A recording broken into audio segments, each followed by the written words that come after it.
încălcare, Boboc. Să te caci liniștit în pacea ta. Și să răspundem la comentariul ăsta. Dă-te în morții tăi, dai colas așa și că n-o să-ți răspund vreodată. Dar ai uitat că demonii nu iartă niciodată.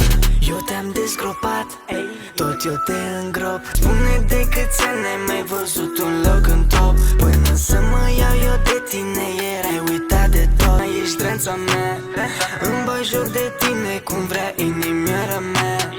N-ai ce să mai faci, n-ai unde să fugi. Te-am iertat de atâtea ori, acum e vremea să-mi o sugi. Să știi.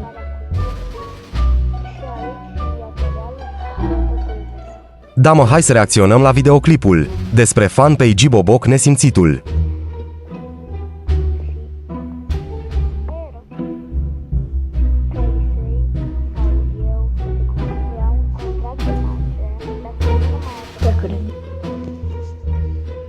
Bro, mă aștept clipul ăsta.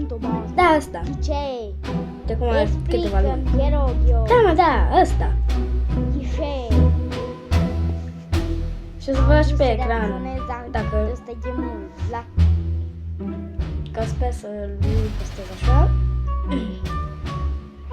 Cum clipul celălalt. Câteva din el, dacă pot. Și dă cam de mult editez. Editarea asta cât dracu. Da mă, ce se chinuie omul meu la edituri. Treabă. Și am aici un alt spectator care mă tot enervează.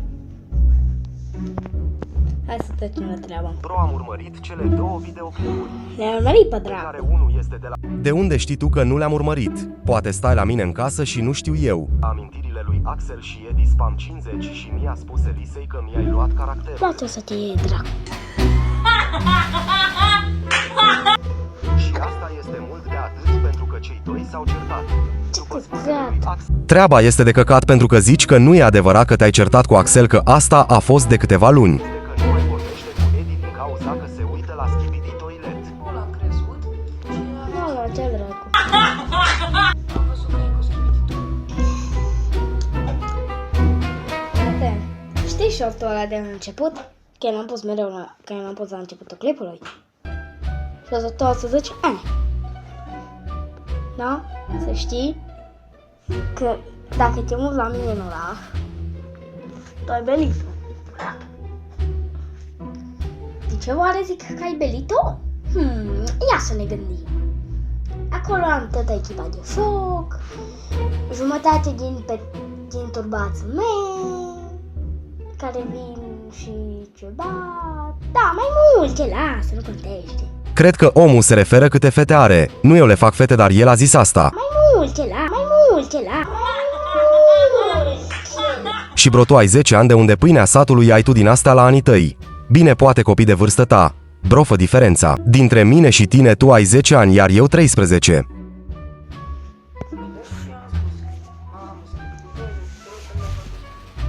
Și chiar Axel are dreptate pentru acest desen. Film este destul de cringe. Tu ești cringe.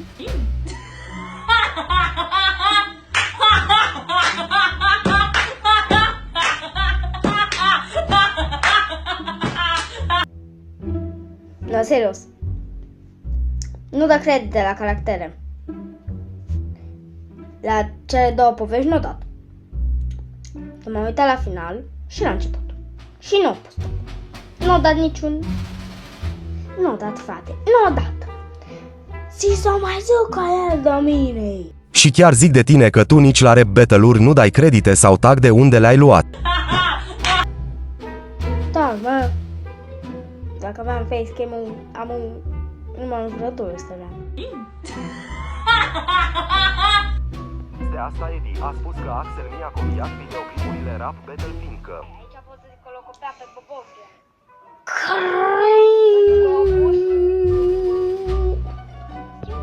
Frate, s-a uitat la 7 minute din clipul meu. Și zice că s-a uitat la tot. Te rog frumos, rectificați comportamentul ăla.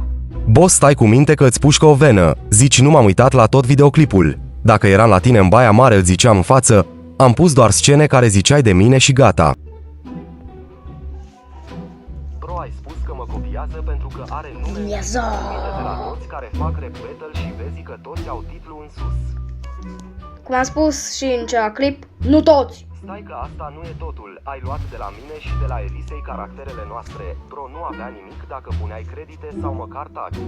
Și da, mai spui că Axel te copiază pentru că folosește Stai!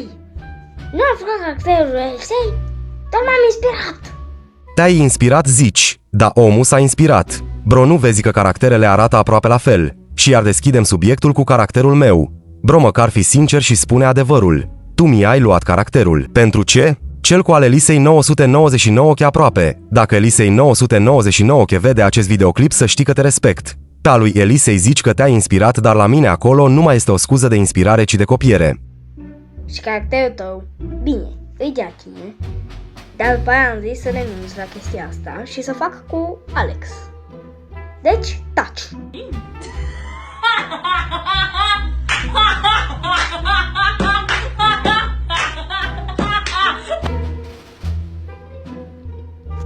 Zart, uită-te mai bine pentru că... Și de bazar m-am inspirat. De la Alex. De Axel. Alex o să-i spun că mă enerveze. Și Boboc, să știi că tu n-ai nicio valoare în lumea asta. Scuze, Axel. Dar nu mai pot cu el. Dacă nu mai poți cu mine, uită de mine și gata, ce e atât de greu. Și da, nu tu ai vorbit de Dispam 50, ci ciuda din tine. Trebuie să mă înțelegi. El folosește din înaintea ta. Dar stai, dacă vezi videoclipul acesta, spuneai, bine Boboc, înseamnă că și tu ai copiat videoclipul. Adevărat! Bro, eu am dat credite. Dar dacă e doar pentru caracter, Nu ai cum să te înțelegi cu copiatorul de pe grup. cam marși tu. Ok, nu pot să înțeleg ce a spus, dar măcar îl las să-mi dea hate, să-mi dea de pe celelalte conturi ale lui. Adică pe bune, cine ești tu de atâția fani cu numele tău și sunt mulți care sunt de genul, dar nu dau nume. Sincer, cringe după mine. Sincer, pentru mine, cam cringe chestia asta. Cred că n-am meritat. De dau subscribe numai să văd ce dracu mai postează ăsta. Să văd dacă chiar îmi dă credite la caractere sau nu. Pur și simplu. Și dacă nu dă, hop, taxați pe la mine pe canal. Să sper și tu. Bogative. Hai, v-am lăsat că deja nervos. Tu l-ai